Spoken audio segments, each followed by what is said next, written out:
Ayan. Pagkatapos ko guys na linisan, malinis na yan. Ito ang tunay na malinis. Malinis yan guys. Ayan. So papalahin naman natin dito para dumalo yung tubig. Dumadalo yung tubig dyan sa kanila.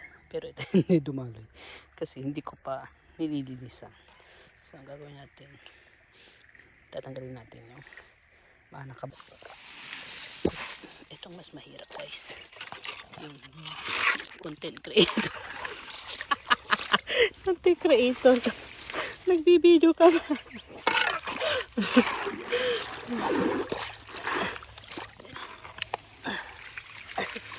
Natuloy ang bilayan. Supatala mga mambangan. So yun, dumalo na siya.